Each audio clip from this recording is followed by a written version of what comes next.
Bonjour, le gouvernement présente son projet de loi pour accélérer le développement des renouvelables. Ce texte qui doit permettre à la France de rattraper son retard en matière d'énergie renouvelable arrive ce lundi au Conseil des ministères. Éolien solaire, éolien en mer, le gouvernement veut mettre le paquet face à la crise énergétique ce lundi, quelques jours après l'inauguration des premiers parcs éoliens en mer au large de Saint-Nazaire. L'exécutif présente en Conseil des ministres son projet de loi relatif à l'accélération de la production d'énergie renouvelable. Le texte vise à raccourcir certaines procédures administratives afin de développer plus rapidement ces énergies renouvelables.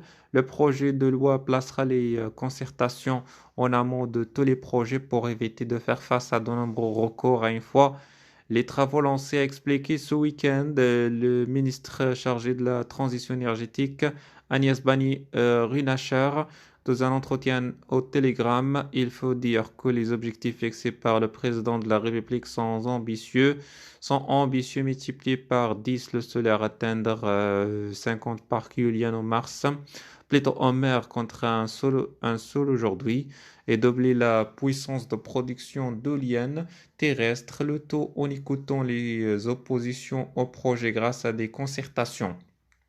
Comme le révélait le Figaro, en outre, le projet de loi comprend des mesures dérogatoires durant 48 mois, sans 4 ans, à compter de la promulgation des textes. Parmi les dispositions, les projets d'installation de production d'énergie renouvelable sont définis comme répondant à un intérêt public majeur, de quoi accélérer considérablement les projets. Les parkings étendus doivent aussi comporter des ombrières équipées de panneaux solaires, et les riverains des installations de ENR peuvent profiter d'un partage territorial de la valeur permettant de réduire leur facture d'électricité.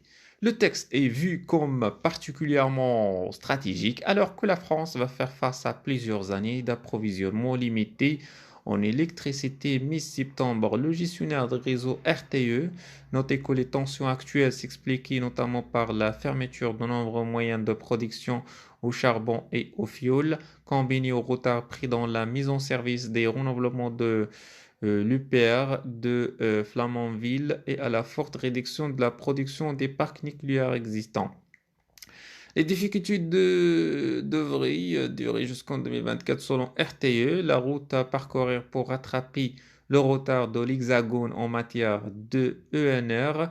En parallèle des développements des nucléaires restent longues. En 2009, les États membres de l'Union européenne ont acté des objectifs contraignants, ambitieux en matière de développement des énergies renouvelables. Objectif, avoir 20% de l'énergie produite à partir de sources renouvelables dans la consommation totale d'énergie de la communauté d'ici à 2022, plutôt à 2020.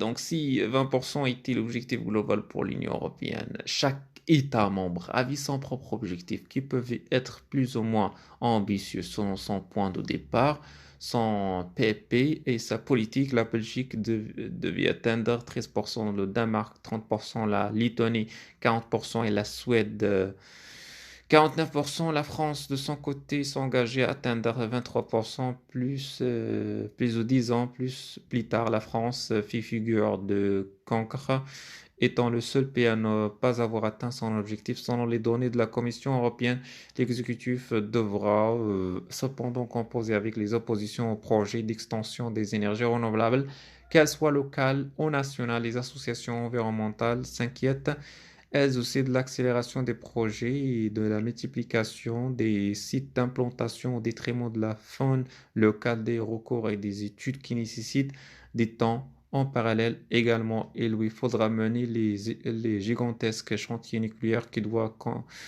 permettre de relancer les centrales actuelles vieillissantes et assurer l'approvisionnement électrique de la France pour plusieurs Disney en vaste programme. Merci, excellent journée.